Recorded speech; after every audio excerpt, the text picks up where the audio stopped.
Mga katambay, kamusta po? Si Kamanong po, nagbabalik na naman po muli para po magkomento po sa inyo dito po sa Tambayang Makabayan. Magandang umaga po muna, tanghali, hapon, gabi. Madaling araw po sa ating lahat. Sana po nasa maayos po tayong kalagayan, mga kababayan. Samahan niyo po inyong lingkod, magkomentuhan na po tayo mga tambay. Ito po, komentuhan po natin mga tambay. Ito pong isang araw po mga tambay ay pinagdiwang po ng ang pamilya Marcos mga tambay. Ang ika-36 years death anniversary po ng tinatawag pong diktador ng ating bansa. History po yan mga tambay. At yan po ay pinaalala po.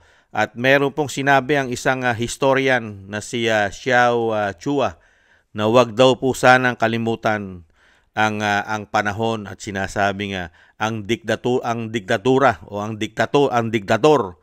diktador na si Marcos Sr. ay wag na wag daw pong kalimutan ang ginawa nito sa ating bansa.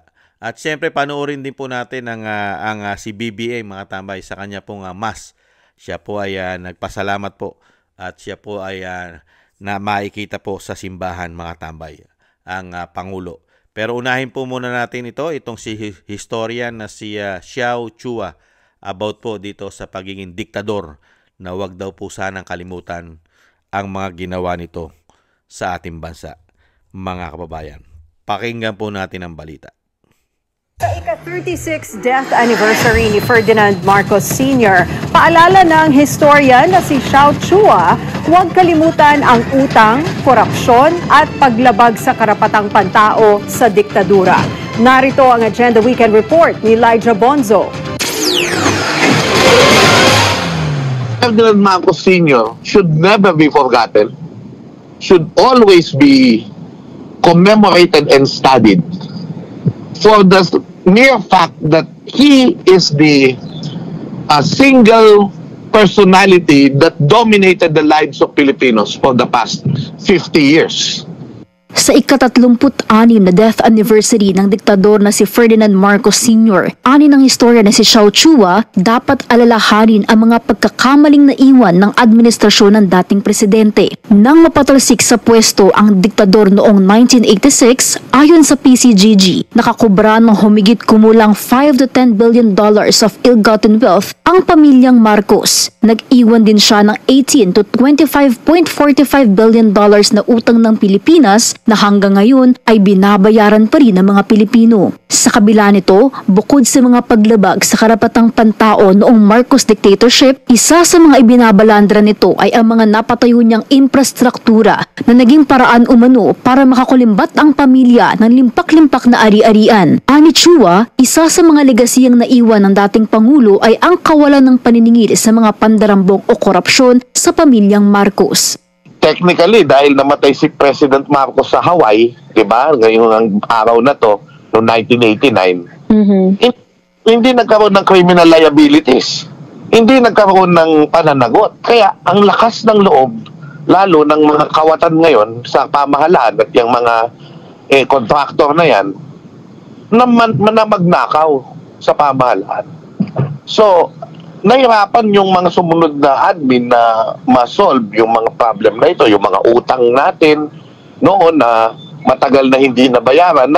Kung sasalaminin daw ang administrasyon nito sa kanyang anak ngayon, kakatuwang isipin na ang mga Marcos ay may naipatayo sa mga ninakaw nilang proyekto, habang ang mga kontraktor sa administrasyon ni Pangulong Bongbong Marcos ngayon ay wala. Kaninang umaga, bago pumunta sa Ilocos Norte para bisitahin ang Mariano Marcos Memorial Hospital, ay dumalo ang Pangulo sa isang misa sa Immaculate Conception Parish, kasama ang ilang miyembro ng pamilya at mga taga-suporta. At sa isang online post, binati nito ang ama at sinabing, "His memory and his dreams remain with me always." Tingin ni Chua, ang tanging paraan para sa Pangulo para ma-redeem ang pangalang Marcos ay ang maging higit na mas mabuting presidente kaysa kanyang ama. Para sa Agenda Weekend, Elijah Bonzo. Mga tambay, maging mabuting presidente raw po. Mga tambay, higit sa kanyang ama. Nakikita po ba ng Pilipino ngayon na mas magiging mabuting presidente po ang anak? Mga tambay. Mga kabayan, Nakita niyo po, more than 50 years at 36 years death anniversary, mga tambay. Wag na wag daw pong kalimutan ang history na iniwan po at binigay po sa atin ng diktatorya o ang diktador na Pangulo. Ayon po kay historian na si Xiao Chua, mga tambay. Grabe po ang ill-gotten wealth, human rights, at mga isang damukal na sinasabi po nga ginawa po sa ating bansa na hindi po kailanman ay napanagutan po nila, mga kababayan. Ang human rights, ang biktima ng kanya pong pagiging sinasabing batas militar, hindi po ba? At ano pa, ang isang damukal na pandarambong umano, mga kababayan, at isang damukal na utang na iniwanan sa Pilipinas na hanggang ngayon ay binabayaran pa rin po ng mga Pilipino. At yung sinasabi po ng balita ni Chua, ni Xiao Chua, sa dami ng proyekto na sinasabing ipinagmamalaki, ay ganun din daw po karami ang mga ninakaw dahil nagkakapera sila sa mga proyekto na ginagawa ng panahon ng diktadorya na tatay ng Pangulo ngayon, mga kababayan. At ganun din naman po sa panahon po ngayon na anak. Napakarami pong issue ngayon ng hindi maipaliwanag na pera. Trilyon, daan-daang bilyon. At nagkakaroon pa na sinasabi po ngayon na dinideliver pa ang sinasabing nakaw na pera umano sa taong bayan. At napakarami pong issue ngayon. Ang anak, mga kababayan, 3 taon pa lang sa panunungkulan, grabe na po ang history na ginagawa po ng anak. Ito pong si BBM. Hindi po ba? Meron pa siyang history sa kanyang pagkatao na iiwanan po sa mga Pilipino.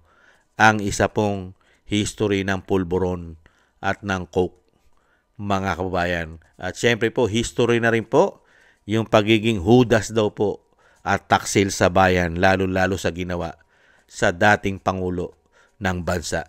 History na rin daw po yan.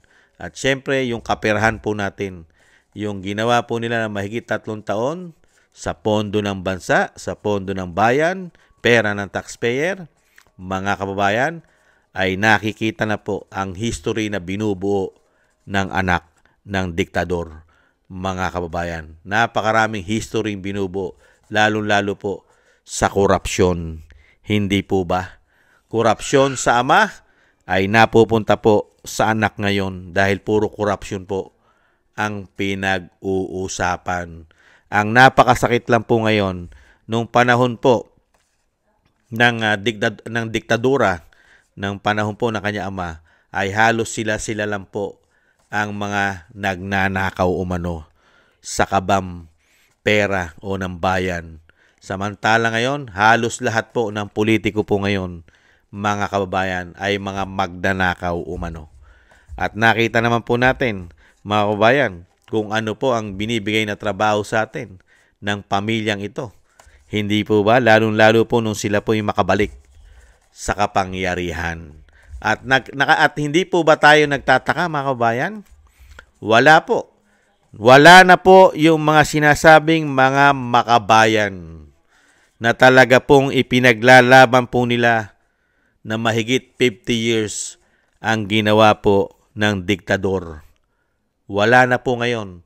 Wala na pong maiingay ngayon na sinisingil po ang pamilya Marcos sa dami po ng nabiktima na kailangan man lang po ay bayaran po nila ang damage nito. Sa dami po na nabiktima. At napakatagal na panahon po natin na pagkikita ang mga tao na ito nung hindi pa Pangulo ang anak ng diktador. Nung maging Pangulo na po ang anak ng diktador, nanahimik na po lahat ngayon ang mga sinatawag na makabayan na mayroong alias na black, makabayang black kuno. At tahimik na rin po ang simbahan, mga tambay, at ang kaparian at ang kamadrihan. Wala na rin pong bumabatikos at nasa EDSA at nasa lansangan para po kondinahin, lalong-lalo po ang mga biktima ng human rights sa panahon po ng diktador, mga kababayan. Wala na po. Wala na. Pati po ito, Pati po itong si historian na si Xiao Chua, mga kabayan, kinukundina lang po niya ang korupsyon ng sinasabing mga kontraktor o contractors. Pero hindi niya po kinukundina ang mga politiko na nagnanakaw ng mahigit 70% ang nakukuha nilang komisyon. Hati-hati sila. Magmula raw po sa taas, ayon po sa mag-asawang Diskaya. Halos lahat sila ay nakikinabang. Magmula sa taas hanggang baba. Pero never pong binabatikos po, mga kabayan. Pinaalalahanan lang po tayo ni Xiao Chua ng historian o historian, mga tambay, na wag po nating kalimutan ang mga pinagagawa ng diktador. Pero sa ngayon po ay wala po siyang paalala sa atin ang ginagawa naman po ng anak. Hindi po siya nagpapaalala na mag-ingat po tayo sa anak dahil 3 taon po tayong mahigit binigyan po ng issue ng puro korupsyon. Ang sinabi lang po ni Mr. Xiao Chua ay ang mga korap na sinasabi niyang mga contractors. Bakit kaya? Takot din kaya si Xiao Chua sa anak at hindi niya po ito mabatikos katulad po ng ginawa niyang batikos sa ama?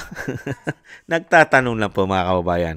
Kaya po ang nangyari po ngayon, mga kababayan, kung ano po ang naranasan po ng ating mga magulang at ng ating mga lolo nung panahon po ng diktadorya, mga kababayan, ay nararanasan din naman po natin, lalong-lalo po sa korupsyon. Kung gaano karami pong issue ng korupsyon ang nasa pamilya po ng diktador umano, ay ganun din po ang issue ng korupsyon ngayon sa panahon po natin.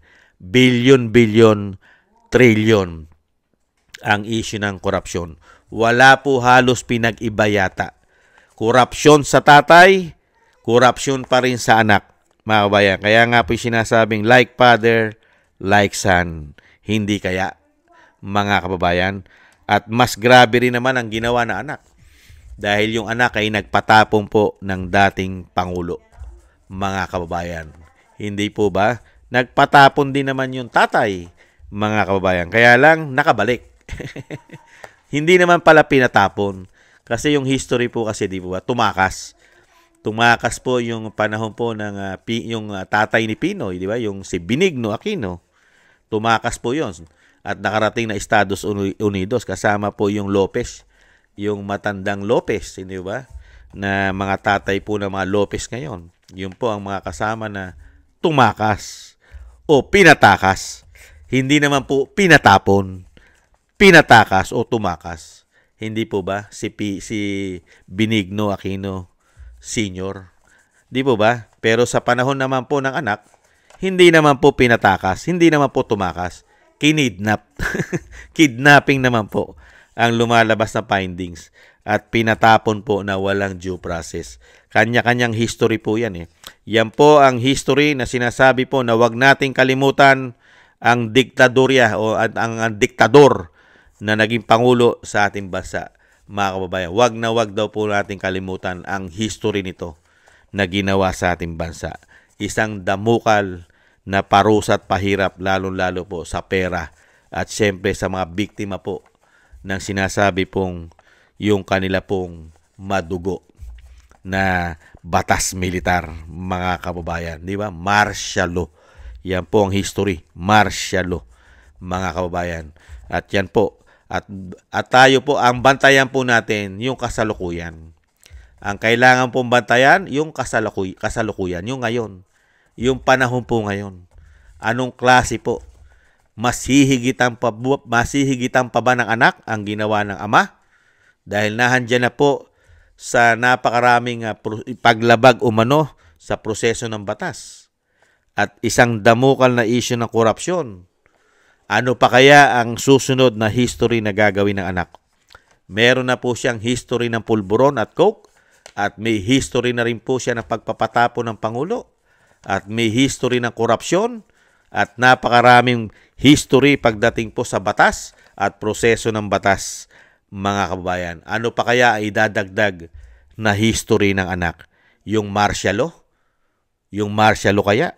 At gagawin niya rin kaya katulad ng kanya ama? Hindi natin alam. Dahil hindi po natin alam kung ano pumapasok sa kukote ng Pangulo, mga kababayan. Hindi po ba? At syempre po, ganun din po nangyayari ngayon. Kung ano po ang nangyari sa mga men in uniform na walang nakikitang pagkakamali kahit po nung panahon ng tatay niya, ay ganun din po ang nangyayari sa panahon natin. Wala rin po nakikitang mali at malaking korupsyon ang mga men in uniform dito po sa anak, mga kabayan. Sa anak daw po ng diktador umano. Yan po mga kabayan.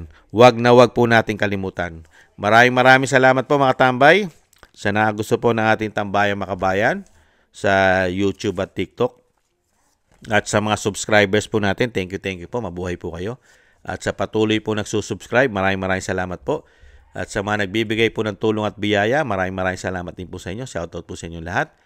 At syempre po mga kabayan, yung mga nagko-comment, like, share, and subscribe, maraming salamat din po. At yung dasal at panalangin po natin mga kabayan, wag po natin kalimutan na isama po natin sa ating mga dasal na maingatan po ang pamilya Duterte, ang ating Vice President, ang ating dating Pangulong Duterte na sila po ay maingatan sa kapahamakan at madugtungan pa po ang buhay at kalakasan ng ating dating Pangulong Duterte.